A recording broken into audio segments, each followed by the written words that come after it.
जय हिंद दोस्तों। आप सभी का स्वागत है हमारे इस YouTube channel SSC infinity academy में।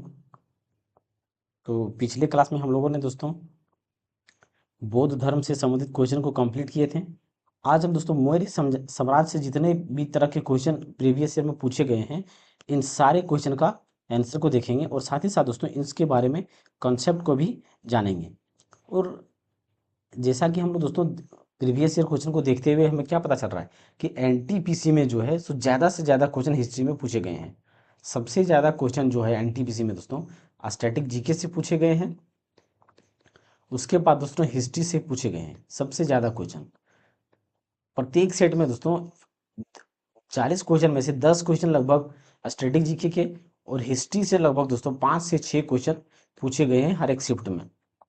तो हिस्ट्री का दोस्तों हम लोग वेटेज ज़्यादा देना चाहिए और इसमें इसके कंसेप्ट को भी देखेंगे। तो चलिए दोस्तों क्वेश्चन को शुरू करते हैं। तो सबसे पहले यहाँ पे दोस्तों मौर्य अंपायर से पहले पारसी या यहूदी धर्म से क्वेश्चन जो है इनसे संबंधित थोड़ा सा क्वेश्चन कर लेते हैं। तो यहाँ पे सबसे पहला क्वेश्चन क्या है, भारत का एक धर्म जेरोएस्ट्रियन मुख्य रूप से किस राज्य में पाया जाता है? किस राज्य में पाया जाता है? तो जेरोएस्ट्रियन की बात करें दोस्तों मुख्य रूप से ये कहाँ पे पाया जाता है?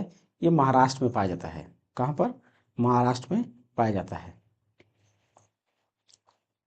महाराष्ट्र में पाया जाता है। ये जेरोस्ट्रियन की बात करें दोस्तों ये पारसी धर्म के लोग थे। ये कौन थे?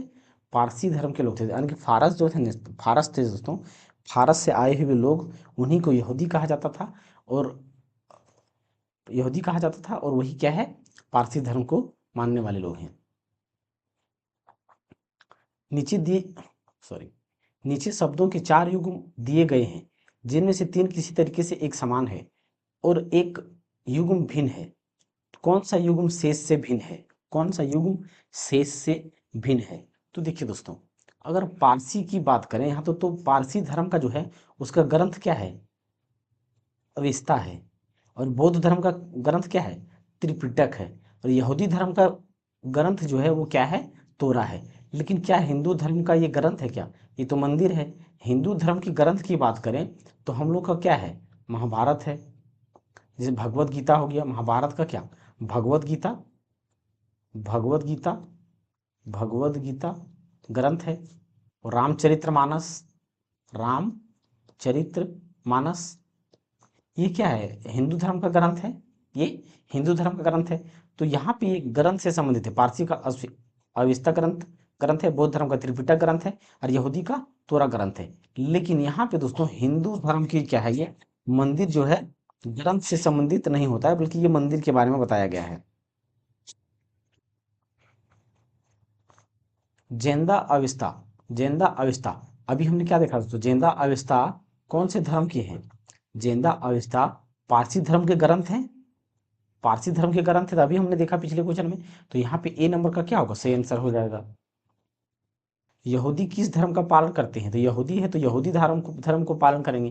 किसी को क्यों पालन करेंगे?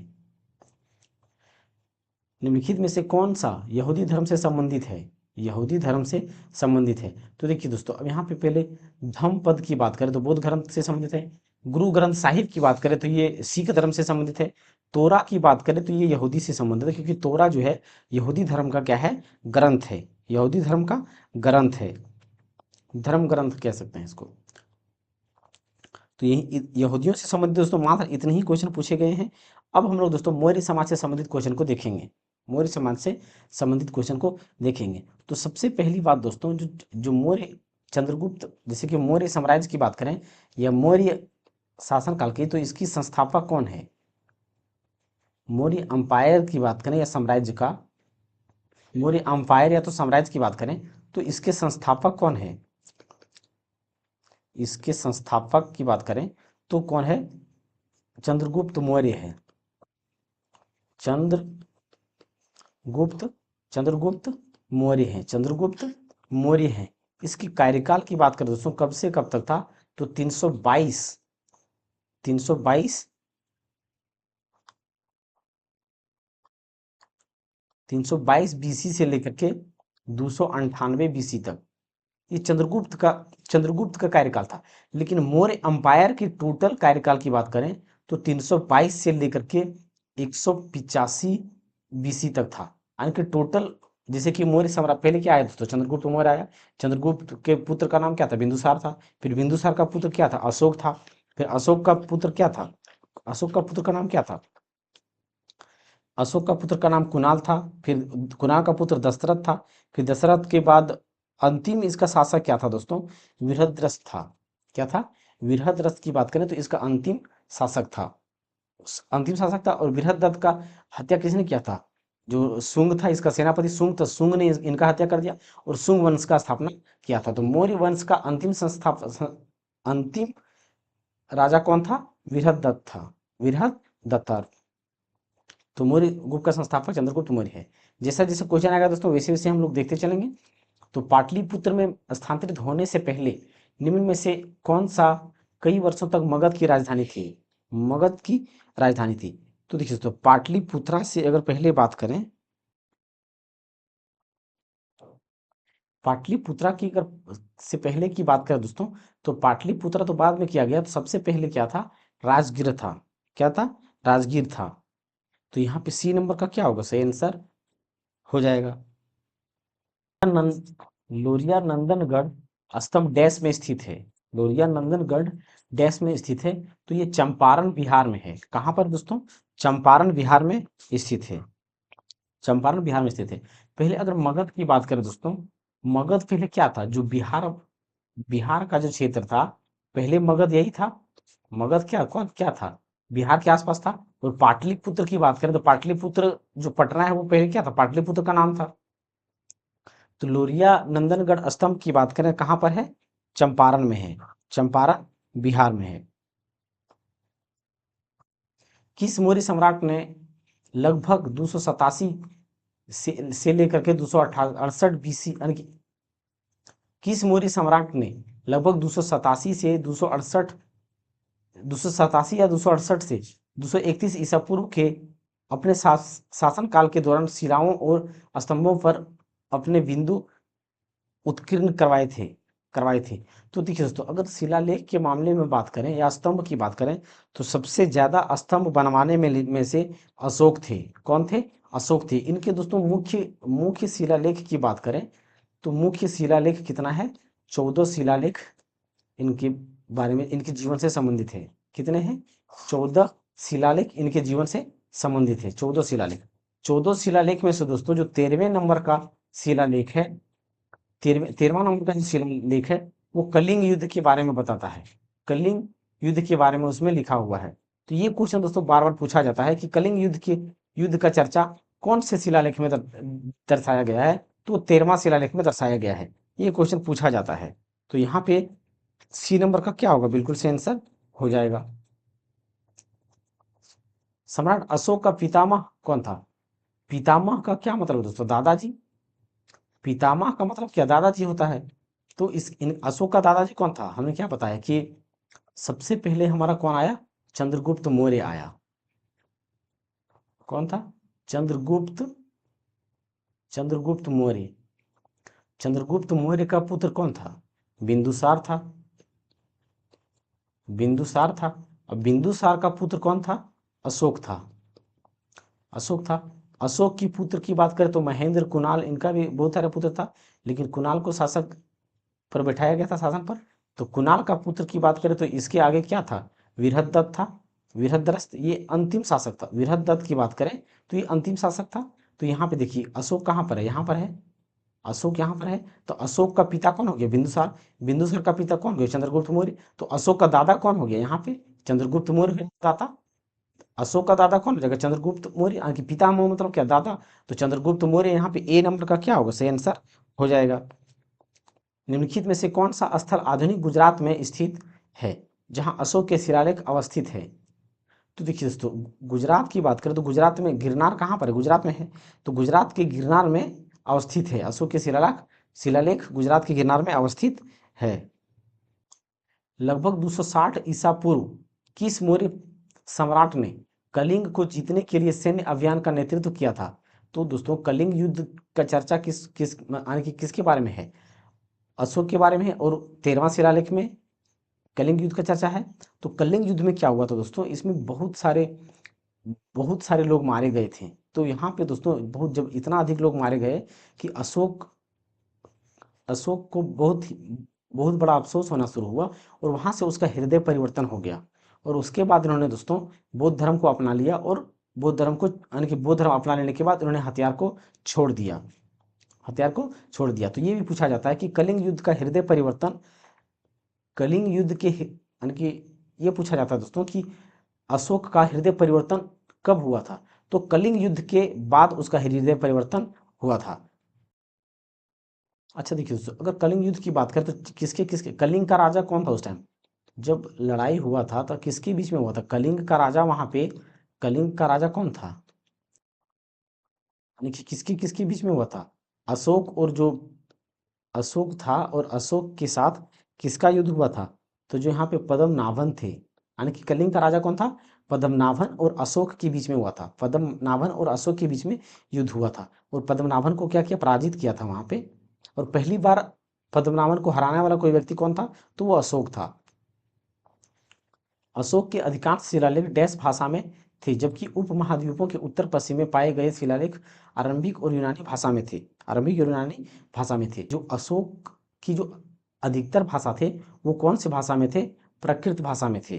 कौन सी भाषा में थे, प्राकृत भाषा में थे। देखिए दोस्तों, अशोक के द्वारा कई भाषाओं में लिखाया गया था। तो सबसे ज्यादा अगर बात करें दोस्तों, तो ब्राह्मी लिपि, दो चीज पूछा जा सकता है कि सबसे ज्यादा कौन कौन सी लिपि में था यानी कि लिखा गया है शिलालेख। तो एक ब्राह्मी लिपि, और दोस्तों ब्राह्मी लिपि व एक क्या है, ये कौन सा, प्राकृतिक, यानी कि प्राकृतिक भाषा, ब्राह्मी भाषा और प्राकृतिक भाषा में अधिकतर लिखा गया है। अधिक मात्रा में शिलालेख अशोक ने जो लिखवाया है, ब्राह्मी व प्राकृतिक भाषा में लिखाया है। अधिक शिलालेख ब्राह्मी व तो प्राकृत भाषा में, ब्राह्मी व तो प्राकृत भाषा में। बाकी दोस्तों खरोष्ठी लिपि में भी लिखवाया है इन्होंने, खरोष्ठी खरोष्ठी भाषा में या तो लिपि, और अरमाइक अरमाइक भाषा में भी है, अरमाइक अरमाइक भाषा में भी है। और इसके अलावा दोस्तों इन्होंने यूनानी लिपि में भी लिखवाया है, यूनानी लिपि में भी लिखवाया है, यूनानी लिपि में भी लिखवाया है। लेकिन सबसे ज्यादा अगर पूछा जाए कि सबसे अधिकांश शिलालेख कौन सी भाषा में है, तो या तो ऑप्शन ब्राह्मी रहेगा या तो प्राकृत रहेगा। तो इन दोनों में से कोई दो आंसर हो जाएगा। तो यहाँ पे प्राकृत है, तो बी नंबर का क्या होगा, सही आंसर हो जाएगा। मौर्य शासन के दौरान निम्नलिखित में से किस प्रांत को कर्नाटक में सोने की खान का केंद्र माना जाता था, कर्नाटक में सोने की खान का केंद्र माना जाता था। तो वो क्या है दोस्तों, स्वर्णगिरी है। क्या है, स्वर्णगिरी है। तो ये कर्नाटक कहाँ है हमारा दक्षिण भारत का हिस्सा था। कर्नाटक कहाँ पर है, दक्षिण भारत का हिस्सा था। तो यहाँ पे ए नंबर का क्या होगा, सही आंसर हो जाएगा। अब सेल्यूकस निकेटर नामक डैश शासक द्वारा मेगास्थनीज नामक राजदूत को चंद्रगुप्त मौर्य के दरबार में भेजा गया था, दरबार में भेजा गया था। तो देखिए दोस्तों, यहाँ पे हम सेल्यूकस निकेटर के बारे में जानेंगे। तो सबसे पहले बात, तो सेल्यूकस निकेटर कहाँ के थे, तो वो यूनान के थे। कहाँ के थे, यूनान के थे। तो यहाँ पे डी नंबर का क्या होगा आंसर, सही आंसर हो जाएगा। लेकिन दोस्तों अब यहाँ पे सेल्यूकस निकेटर की बात करें, तो सिकंदर सिकंदर का सेनापति, सेल्यूकस निकेटर कौन था, सिकंदर सिकंदर का क्या था दोस्तों, सेनापति था। सिकंदर का सेनापति कौन था, सिकंदर का सेनापति कौन था, Seleucus Nicator, Seleucus Seleucus Nicator था, सेल्यूकस निकेटर था। तो ये सेल्यूकस निकेटर क्या हुआ दोस्तों, सेल्यूकस निकेटर ने मेगास्थनीज को क्यों भेजा था, तो भेजने का कारण ये था दोस्तों कि जब सिकंदर यहाँ से युद्ध करके पोरस के साथ, पोरस जब यहाँ पे पोरस के साथ युद्ध किया, तो पोरस यहाँ पे क्या हुआ, भारत में हार गया। तो पोरस हारने के बाद सिकंदर ने कहा कि हम आपके साथ आपको ये राज्य वापस देते हैं, और आज तक हमने देशभक्त, ऐसा देशभक्त नहीं देखा, पोरस को बोला। और पुनः वो क्या हुआ, सेल्यूकस वहां से ये सिकंदर वापस चला गया। लेकिन सेल्यूकस वापस नहीं जाना चाहता था, क्योंकि वो और भारत में धन को लूटना चाहता था, धन को भारत में क्या है और लूटना चाहता था, और हाथियों वगैरह को वहां यहाँ से ले जाना चाहता था। तो जब धनानंद में का कार्यकाल आया दोस्तों। धनानंद के साथ मिल करके इनके साथ युद्ध करना चाहता था चंद्रगुप्त मौर्य के साथ, लेकिन चंद्रगुप्त मौर्य ने धनानंद को मार दिया, तो सेल्यूकस निकेटर को क्या हुआ, डर हो गया। तो उसकी वजह से, डर की वजह से सेल्यूकस निकेटर ने क्या किया, अपनी बेटी, जो उनकी बेटी क्या था, कार्नेलिया था।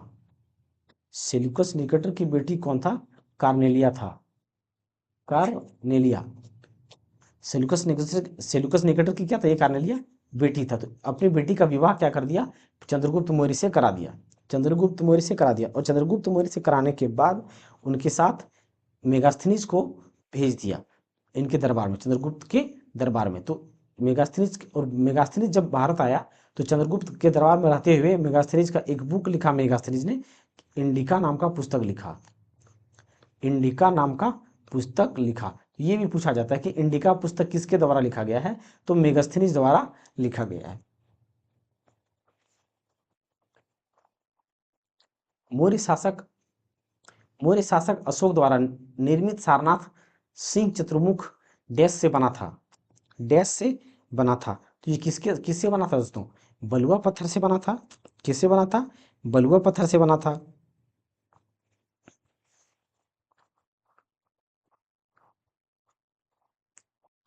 326 ईसा पूर्व में भारत पर आक्रमण करने के लिए सिकंदर ने सबसे पहले निम्नलिखित में से किस नदी को पार किया था, किस नदी को पार किया था। तो सबसे पहले दोस्तों अगर सिकंदर की बात करें तो ईरान हमारा, फारस क्या है दोस्तों, अभी का जो ईरान है, पहले क्या था, फारस था। तो यहाँ से देखिए दोस्तों, ये हमारा कुछ क्या है, ऊपर ये भारत का हिस्सा है मान लेते हैं यहाँ पे। तो यहाँ पे क्या है, फारस है।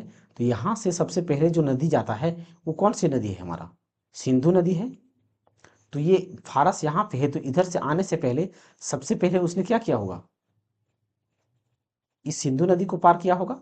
तो सबसे पहले उन्होंने क्या किया था, सिंधु नदी को पार किया था। कौन सी नदी को, सिंधु नदी को पार किया था। तो ए नंबर का यहाँ पे क्या होगा, सही आंसर हो जाएगा।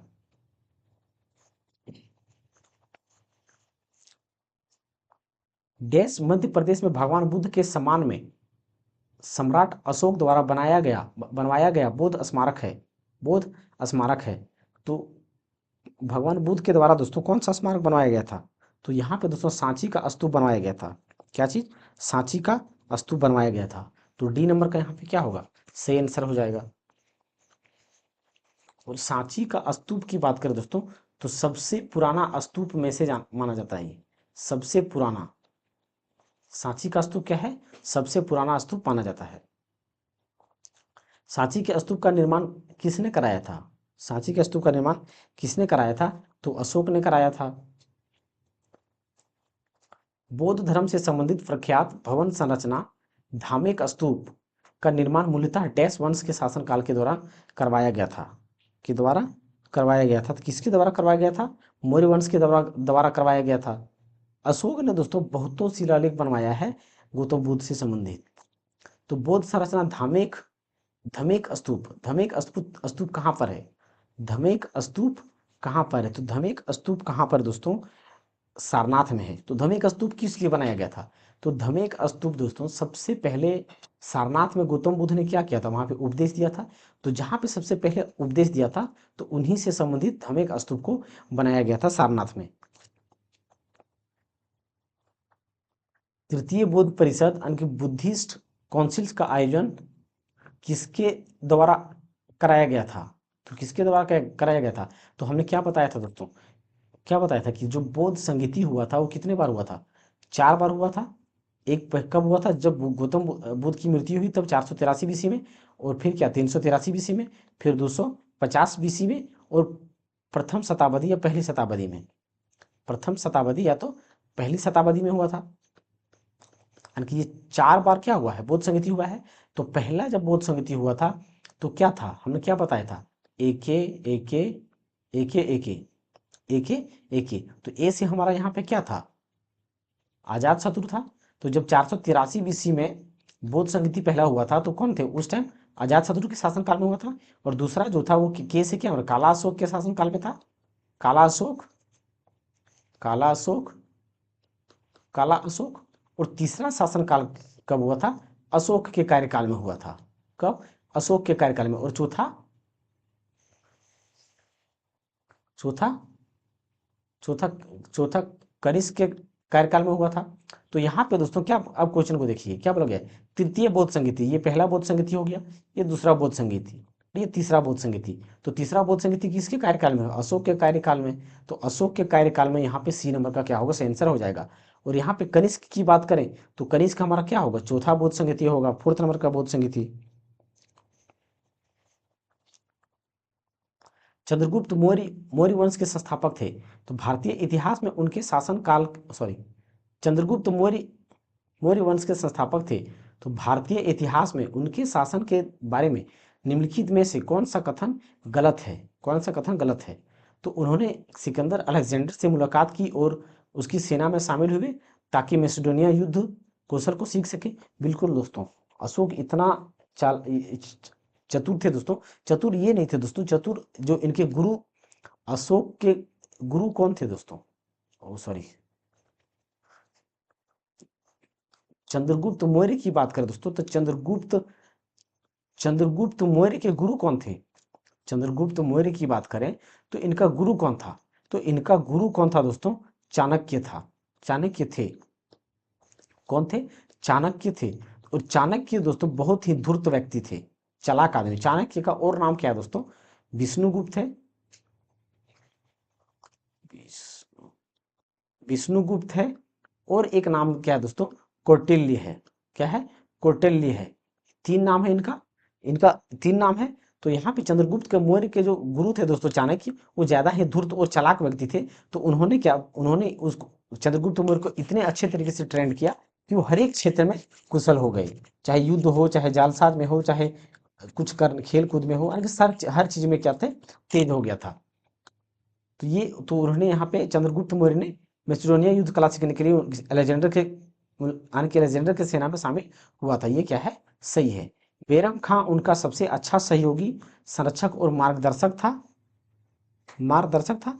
तो ये दोस्तों बिल्कुल गलत है। ये क्या है, बिल्कुल गलत है, क्योंकि बैरम खां के कार्यकाल के समय में चंद्रगुप्त मौर्य का काल नहीं था। चंद्रगुप्त मौर्य पहले पहले अखिल भारतीय साम्राज्य की स्थापना का श्रेय दिया जाता है। बिल्कुल सही। साम्राज्य के पुरातात्विक साक्ष्य कई कस्बों और शहरों के अस्तित्व को दर्शाते हैं, जिसमें सबसे प्रमुख राजधानी पाटलिपुत्र है। तो ये भी कथन सही है। तो इनमें से दोस्तों गलत कथन कौन सा है, बैरम खां उनका सबसे अच्छा सहयोगी, संरक्षक और मार्गदर्शक था। तो ये गलत है। तो यहाँ पे बी नंबर का आंसर सही आंसर हो जाएगा। अशोक तर्कसिद्ध रूप से प्रारंभिक भारत के सबसे प्रसिद्ध शासक थे जिसने कलिंग पर विजय प्राप्त की। वे डैश के पोते थे। तो देखिए दोस्तों, कलिंग, अशोक का हमने क्या बताया अभी, पिछले क्वेश्चन क्या पूछा गया था कि अशोक का पितामह यानी कि दादा कौन है। यहाँ पे बोला गया, पूछा गया है कि अशोक किसके पोता थे। तो हमने क्या देखा था, चंद्रगुप्त मौर्य के पोता थे। तो यहाँ पे चंद्रगुप्त मौर्य, वहां पे देखिए दोस्तों, यहाँ पे चंद्रगुप्त द्वितीय दिया गया है। तो यहाँ पे दोस्तों चंद्रगुप्त द्वितीय या तो गुप्त की बात करें दोस्तों, तो ये गुप्त वंश से संबंधित है। ये किससे संबंधित है, गुप्त वंश से। तो गुप्त वंश के शासक स्थापना की बात करें दोस्तों, किसने किया था, श्री गुप्त ने किया था, श्री गुप्त ने किया था। तो श्री गुप्त का वंशज ही क्या है, समुद्रगुप्त है और चंद्रगुप्त मौर्य है। तो ये यहाँ पे तीनों नहीं होगा, यानी कि बी नंबर का चंद्रगुप्त मौर्य सही आंसर हो जाएगा।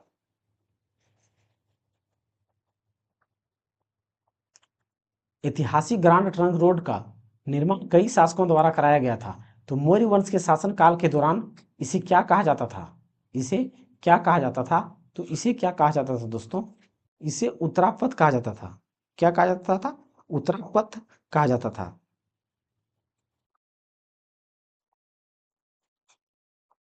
कलिंग युद्ध की हिंसा को देखकर प्रतिशोध लेने की सोच रखने वाले सम्राट अशोक का हृदय परिवर्तन हुआ और वे एक स्थिर चित्त एवं शांतिप्रिय सम्राट और डैश के अनुयायी बन गए। तो उन्होंने दोस्तों बौद्ध धर्म को क्या किया, अपना लिया और वो शांतिपूर्वक रहने लगे। तो यहाँ पे ए नंबर का क्या होगा, सही आंसर हो जाएगा। चंद्रगुप्त मौर्य के गुरु कौन थे, तो अभी हमने क्या बताया, तो चंद्रगुप्त मौर्य के गुरु कौन थे, चाणक्य थे। और चाणक्य का नाम क्या था, विष्णुगुप्त था, कौटिल्य था। तो यहाँ पे बी नंबर का क्या होगा, सही आंसर हो जाएगा। उदयन के मगध की राजधानी को किस शहर से हटाकर,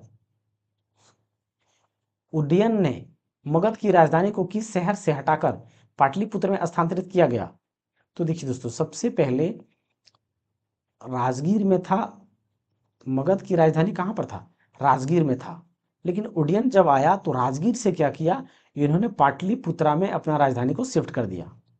पाटलिपुत्र जो कि वर्तमान में क्या है, पटना है, राजगीर से पाटलिपुत्र शिफ्ट कर दिया। राजगीर से पाटलिपुत्र, तो सबसे उसके पहले क्या था, राजगीर था। तो यहाँ पे डी नंबर का क्या होगा, सही आंसर हो जाएगा। गलत बोल रहे हैं। निम्नलिखित में से कौन सी पुस्तक मेगास्थनीज ने लिखी है? तो अभी हमने पिछले कुछ समय पहले बताया दोस्तों कि मेगास्थनीज द्वारा कौन सा पुस्तक लिखा गया है, इंडिका लिखा गया है, जिसमें इंडिका के बारे में चर्चा किया गया है। और हर्षचरित्र की बात करें दोस्तों, तो हर्षचरित्र बुक किसने लिखा है? हर्षचरित्र बुक किसने लिखा है दोस्तों? बाणभट्ट ने लिखा है। किसने लिखा है? बाणभट्ट ने लिखा है। और मालविका अग्निमित्रम की बात करें दोस्तों, तो ये कालिदास ने लिखा है। किसने लिखा है? कालिदास ने लिखा है। अशोक के प्राचीनतम प्राप्त अभिलेख निम्न में से किस लिपि में लिखे गए हैं? किस लिपि में लिखे गए हैं? तो कौन सी लिपि में लिखे गए? ब्राह्मी लिपि में लिखे गए। यानी कि सबसे पहले जो लिखा गया था वो ब्राह्मी लिपि में लिखा गया था। प्रशासन में अध्यक्षों, इनमें से किसने मौर्य प्रशासन में अध्यक्षों को विभिन्न विभागों के अधीक्षकों के रूप में उल्लेखित किया था? तो किसने किया था दोस्तों? यानी कि देखिए, जो कौटिल्य थे, तो कौटिल्य ने दोस्तों अनेक अनेक को क्या किया था, यानी कि कौटिल्य का ने जो बुक लिखा था अर्थशास्त्र, कौटिल्य का जो बुक लिखा गया था वो कौन सा बुक लिखा, इन्होंने अर्थशास्त्र लिखे थे। कौन सा बुक लिखा? अर्थशास्त्र।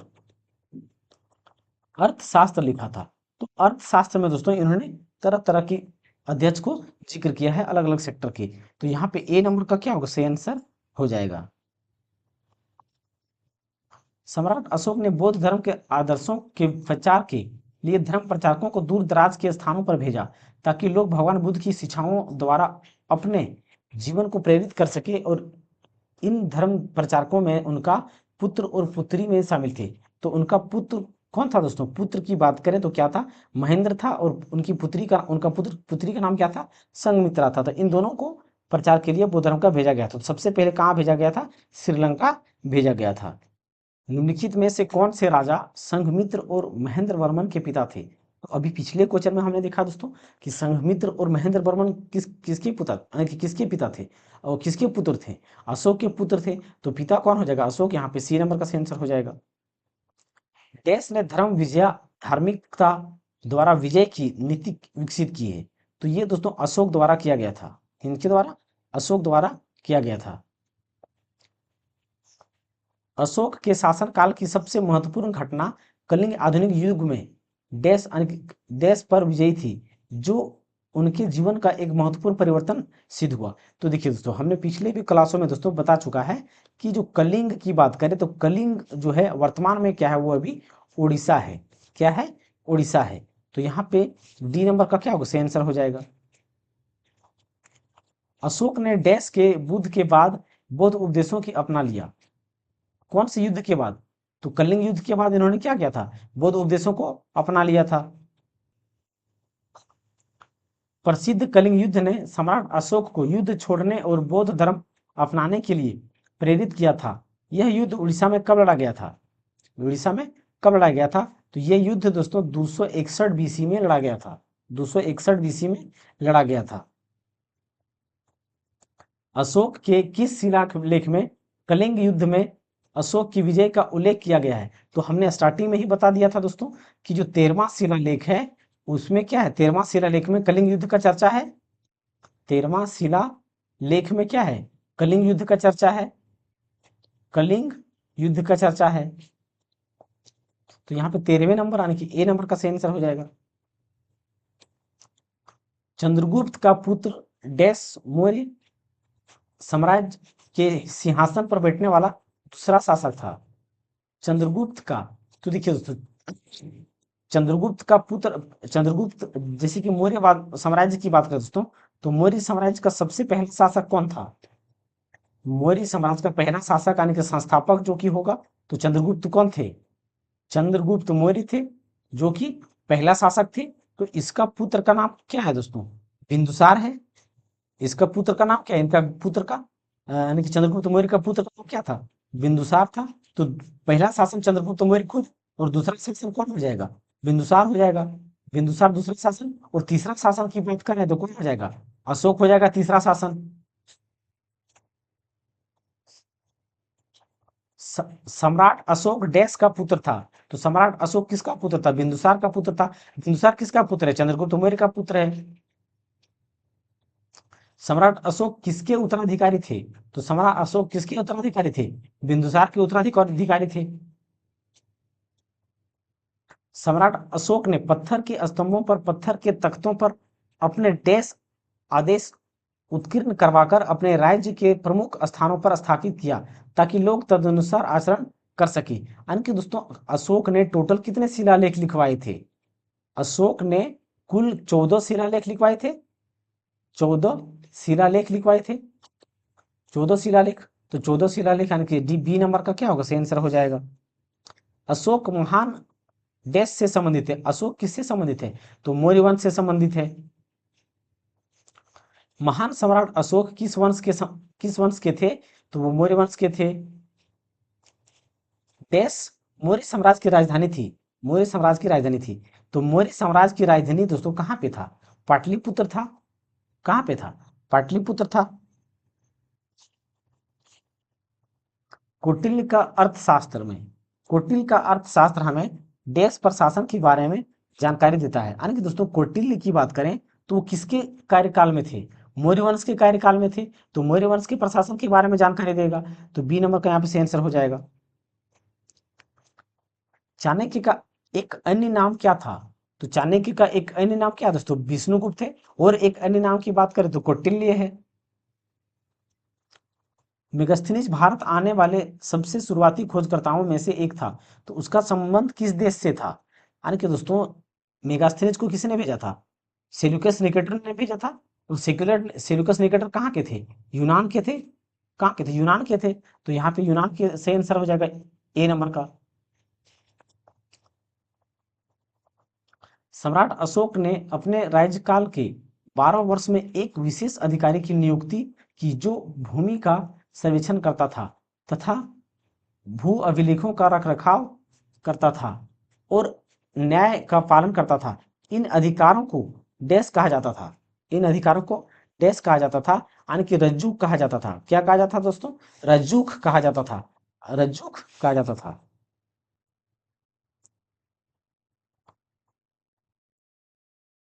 किस राजा की कहानी मुद्रा राक्षस नाटक का विषय है, मुद्रा राक्षस। तो देखिए दोस्तों मुद्रा राक्षस की बात करें तो इसमें कौन से राज्य के बारे में है, तो वो चंद्रगुप्त मौर्य के बारे में मुद्रा राक्षस बताता है, चंद्रगुप्त मौर्य के बारे में बताता है। अब ये मुद्रा राक्षस बुक की बात करें दोस्तों, किसने लिखा था, ये लिखने वाला कौन था, तो मुद्रा राक्षस बुक किसने लिखा है दोस्तों, विशाख दत्त ने लिखा है। किसने लिखा है, विशाख दत्त ने लिखा है, जिसमें चंद्रगुप्त मौर्य की चर्चा को लिखा गया है। मौर्य वंश को किस वंश ने समाप्त किया। तो देखिए दोस्तों हमने क्या बताया कि चंद्रगुप्त मौर्य का अंतिम शासक, यानी कि मौर्य वंश का अंतिम शासक, मौर्य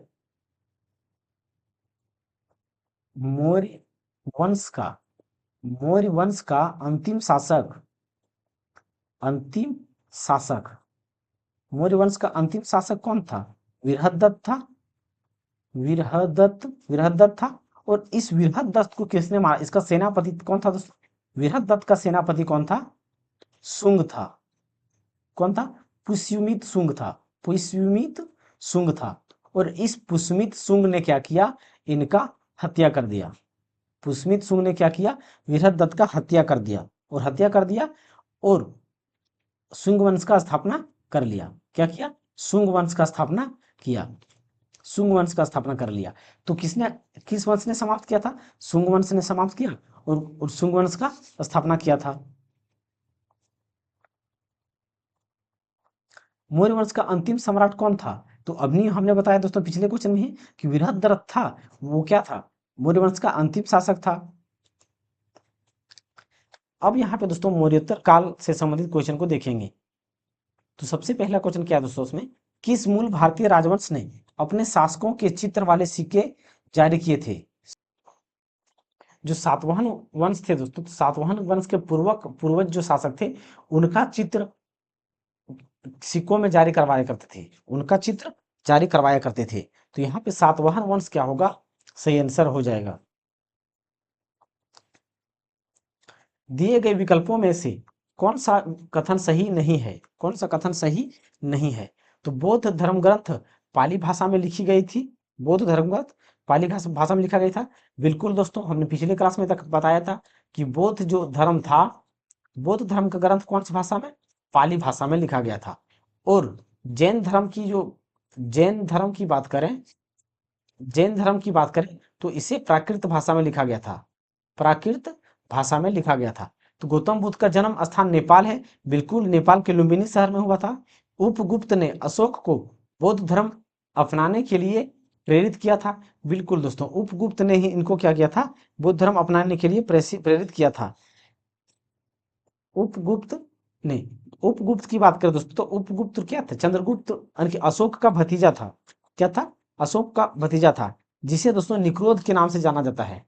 निक्रोध, निक्रोध या तो निग्रोध, निग्रोध या तो निक्रोध दोस्तों, जो भी नाम होगा, इसे ही उपगुप्त कहते थे। इन्हीं का नाम क्या था, उपगुप्त था। और इन्हीं द्वारा क्या किया था, प्रेरित किया गया था कि बुद्ध धर्म को अपना लेना चाहिए। तो अशोक द्वारा इन्हीं के कहने पर बौद्ध धर्म को अपनाया गया था। चरक गौतम बुद्ध की निजी चिकित्सक थे। चरक दोस्तों बिल्कुल गौतम बुद्ध के निजी निजी चिकित्सक नहीं थे, बिल्कुल नहीं थे। गौतम बुद्ध की बात करें दोस्तों तो इसका चिकित्सक के नाम की बात करें तो इनका चिकित्सक कौन थे, जीवक था। इनका चिकित्सक का नाम क्या था, गौतम बुद्ध के चिकित्सक का नाम क्या था, जीवक था। क्या था, जीवक था, जीवक। और चरक की बात करें दोस्तों तो चरक किसका थे, ये कुषाण शासक के, कुषाण शासक कनिष्क। तो ये कनिष्क का चिकित्सक था, कनिष्क का चिकित्सक कौन था, चरक था। तो ये कथन गलत हो जाएगा, तो सही आंसर डी नंबर का हो जाएगा। कनिष्क किस वंश से संबंधित थे, तो कनिष्क कुषाण वंश से संबंधित थे। कनिष्क डैश वंश का सम्राट था, तो कुषाण वंश का सम्राट था। शक युग आरंभ कब हुआ था, शक युग आरंभ हुआ तो कब हुआ था, तो सन 78 ईस्वी में। तो यहाँ पे दोस्तों 78 ईसा पूर्व है, ईसा पूर्व का मतलब क्या, 778 ईसा पूर्व का मतलब क्या, यानी कि BC, before Isa Masih Christ के जन्म के पहले। और 78 ईस्वी, 78 ईस्वी यानी कि एडी, तो एडी में शुरू हुआ था। एडी यहाँ पे क्या होगा, सही आंसर होगा। कुषाण राजाओं में सबसे मशहूर डैश थे, जो कुषाण राजवंश में तीसरे शासक थे, जो तीसरे शासक थे तो वो कौन थे दोस्तों, कनिष्क थे। कौन थे, कनिष्क थे।